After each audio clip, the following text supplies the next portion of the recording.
Assalamualaikum guys, balik lagi dengan saya Ruli Bakemono Garage. Oke, di video sebelumnya ini si Burkon sudah pasang strut bar dan juga oven filter dari Arturo Exhaust. Nah jadi sekarang di ruang mesin nih, kalau kita buka ya mungkin bakal ada orang yang nanya, wah ini apa nih, kayak begitu. Jadi sebenarnya ini nggak cuma buat gaya-gayaan doang. Ini kedua part ini ada fungsinya, walaupun nggak terlalu nggak terlalu begitu kerasa lah gitu perbedaannya setelah dipasang. Cuman kedua part ini, strut bar dan juga oven filter, itu ada fungsinya guys gitu. Terus ini juga sudah dipasang splitter bumper depan. Ini splitternya yang hitam tuh di bawah bumper depan. Ini splitternya saya bikin sendiri, jadi belum ada yang jual mungkin seluruh Indonesia belum ada yang jual nih. Terus untuk di bagian interior kemarin ini udah pasang seat belt warna merah. Jadi seat belt warna merah ini kemarin saya pasang karena seat belt bawaannya kan warna krem tuh, ya kan? Warna krem dan kondisinya udah kotor. Ketika saya bersihkan juga itu nggak bersih amat karena memang kotorannya udah mendaki. Jadi susah untuk dibersihkan. Makanya saya ganti pakai seat belt warna merah aja, ya kan, supaya ketahuan kalau seat belt ini udah ganti gitu. Oke. Hari ini saya mau lanjut pasang part yang lain nih. Jadi partnya udah datang, jadi langsung aja kita pasang. Oke guys, ini part berikutnya yang bakal saya pasang. Ini part aksesoris. Ini ada tutup radiator yang ada analognya. Jadi kalau ini juga saya belum tahu fungsi apa enggak si jarum analognya. Jadi kan ini fungsinya untuk mengetahui suhu air radiator tuh di dalam berapa derajat gitu panasnya. Jadi untuk tutup radiator standar nanti kita copot, kita ganti pakai yang ini nih, supaya pertama tampilannya biar lebih mantep lah ya. Karena kalau pakai tutup radiator standar kayaknya masih kurang itu, masih kentang banget. Makanya ini kita ganti pakai tutup radiator yang ada jarum untuk mengetahui suhu air radiatornya.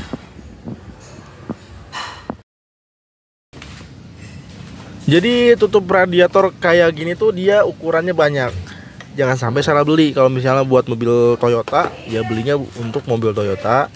Kalau misalnya mobilnya Honda, belinya Honda. Kalau misalnya untuk motor, untuk Vision, Vario segala macem, belinya untuk motor juga. Karena yang bikin beda itu diameter cupnya, karetnya, dan panjang kuningan yang buat ngukur suhu panas air radiator di dalam.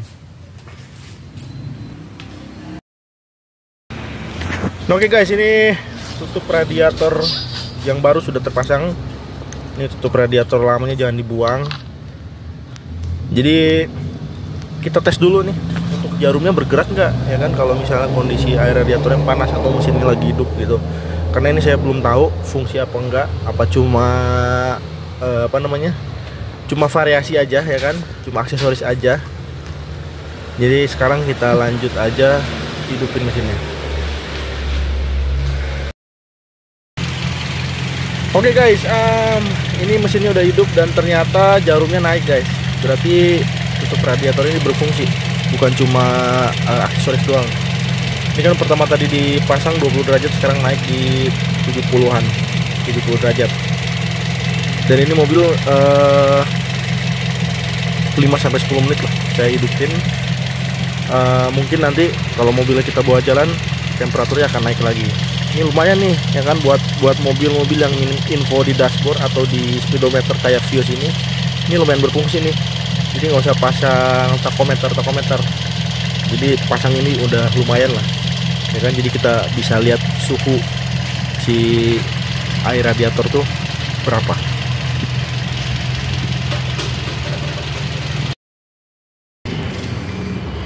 Oke guys, ini saya mau lanjut pasang hidrolik kap mesin. Jadi si Burkon kan udah terpasang strut bar tuh. Jadi ketika batang kap mesinnya kita turunin, sebenarnya masih bisa sih, cuman agak mentok dikit. Jadi makanya ini kita ganti aja pakai hidrolik kap mesin supaya pertama lebih simpel dan juga lebih keren mungkin ya.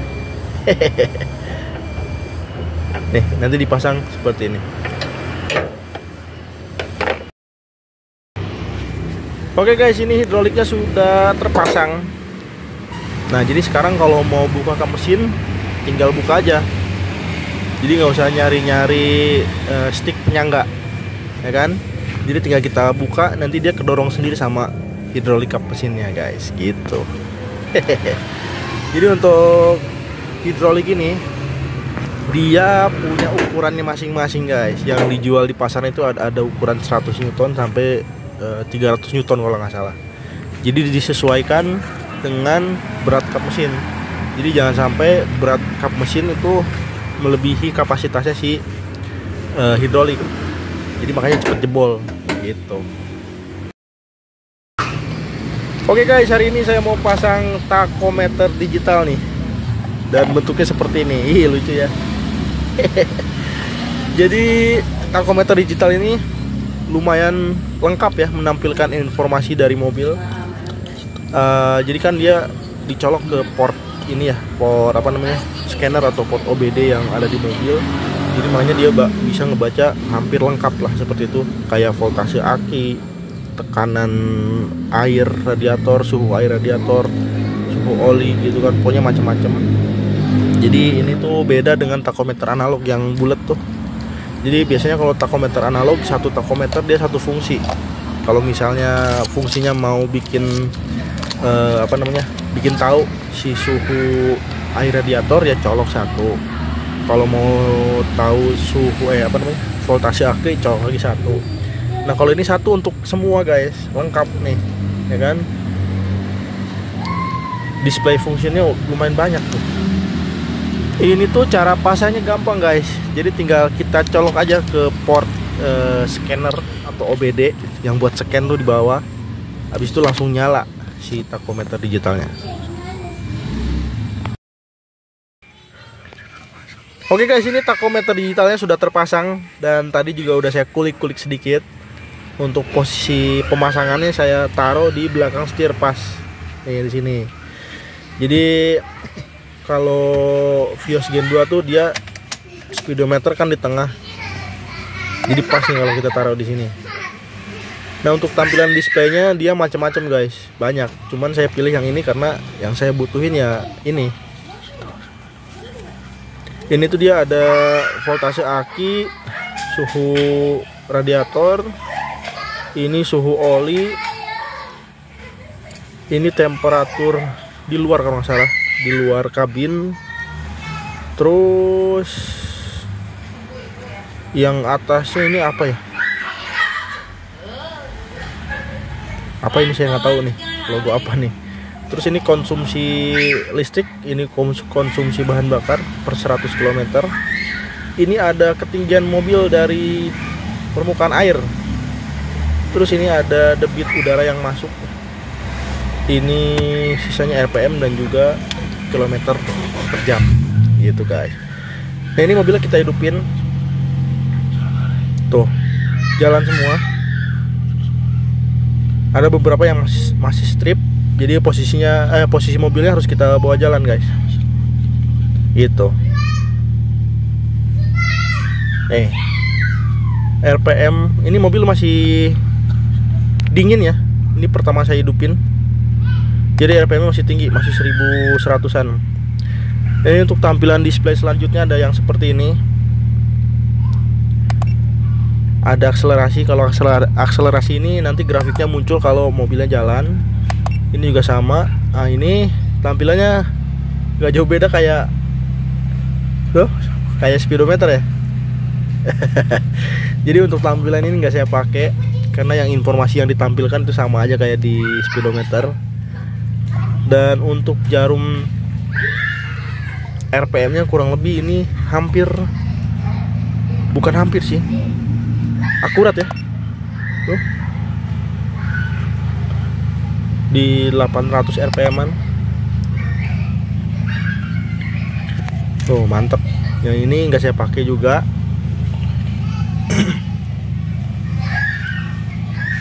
Jadi ya tampilan yang ini juga kurang lebih sama persis dengan speedometer. Ini juga enggak. Ini enggak saya pakai juga. Terus wah ini mah turbo, enggak, mobilnya enggak ada turbonya. Nah ini nih yang bagus nih, ini inclinometer. Jadi posisi mobil miring atau posisi mobil goyang, dia langsung kebaca guys. Tuh, kita goyang-goyang mobilnya. Tuh. Tuh. Nah kalau ini tampilan kayak tachometer analog.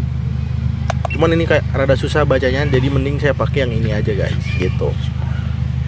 Jadi ini terpampang jelas semua ya kan, informasi yang kita dapat dari mobil ini, karena langsung dicolok ke ECU-nya gitu kan, kasarnya seperti itu. Jadi makanya langsung terbaca semua.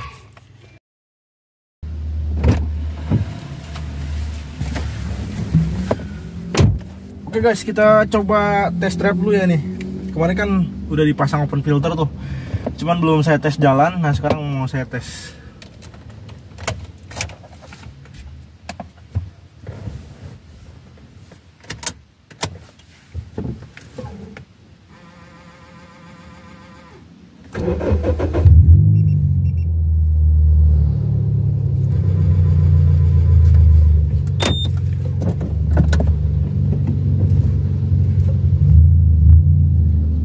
Jadi si digital tachometer ini tuh untuk auto nyalanya saya matiin. Jadi dia di settingannya agak susah, karena ini kan harusnya main voltase yang turun. Nah di opsinya itu nggak ada voltase turun guys. Dia adanya cuma voltase plus doang. Jadi kan harusnya kalau misalnya ada pengaturan voltase minus, jadi kan ketika mobil di start dia tuh voltasenya berkurang dari 12 volt sampai ke 10 atau 9 gitu. Jadi itu kan pengurangan voltase yang paling besar. Nah di pengaturan sini nggak ada, jadi ada cuma plus doang. Jadi ketika saya mainkan di plus 1,5 sampai 2 voltase, dia ikut nyala. Cuman ketika mobil habis dipakai nih, terus diparkir, kita mencet kunci. Mobil ini kan pakai spion auto retract ya, yang bisa ngunci dari remote tuh. Nah ketika dipencet, otomatis si spionnya kan ngelipat, terus kan voltasenya turun juga tuh.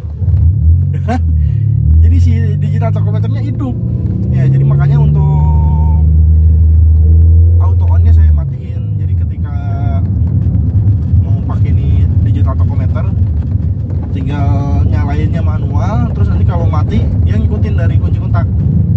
Karena untuk setelan matiin itu bisa dari kunci kontak, maksudnya bisa di setel dari voltase kunci kontak gitu guys. Oke, ini saya mau cek dulu, mau tes dulu oven filter berebet nggak nih mobil. Biasanya kan kalau beberapa kasus ya yang pakai open filter kayak gini berebet, kemungkinan sih masa sensor mapnya nggak bener gitu guys. Ini kita coba dulu ya.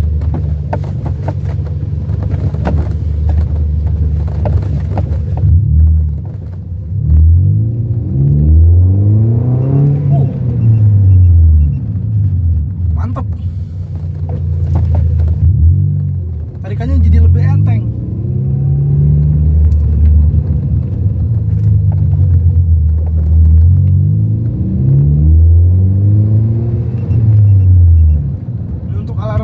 Digital tachometer saya setel di 3000 rpm. Jadi pas rpm nyentuh angka 3000 dia muncul. Sebenarnya bisa sih di setel di angka 4000 atau 5000 dan seterusnya. Cuman saya lebih seneng di setel di 3000 aja, karena saya jarang sih pakai mobil ini ngebut.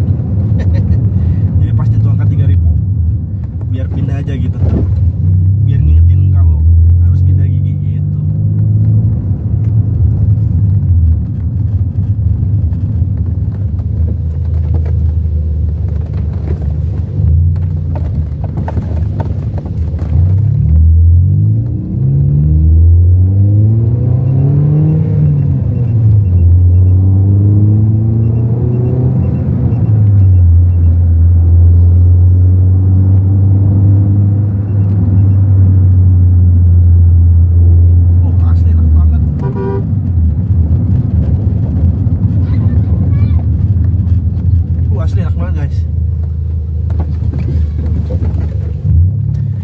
kemarin si bolongan buat sensor mapnya itu kekecilan sebenarnya.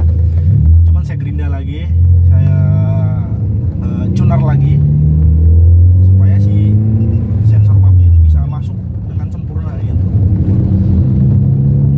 Sepertinya oke nih, nggak ada berbeda.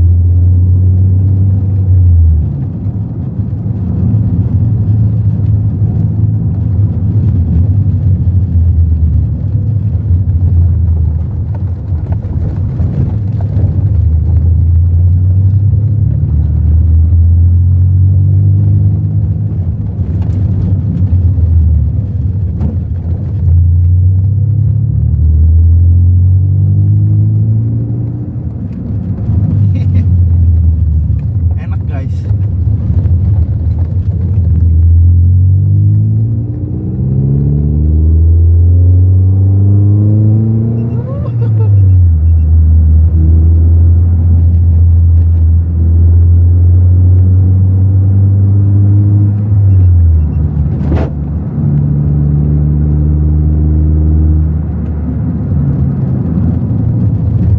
Mantap.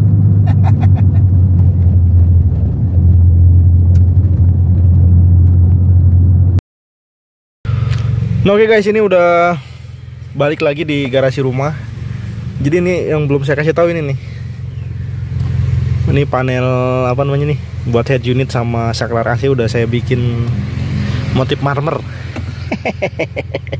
Ini juga sama nih, ini yang belakang sama ini nih. Oke. Ini kita coba matiin. Jadi untuk matinya masih tetap mengikuti kunci kontak. Ini kita tungguin. Nah ya kan, udah mati. Oke, jadi seperti itu. Untuk video kali ini segitu dulu. Terima kasih udah nonton. Jangan lupa like, komen, dan subscribe. Saya Ruli pamit. Sampai jumpa di video berikutnya. Assalamualaikum warahmatullahi wabarakatuh.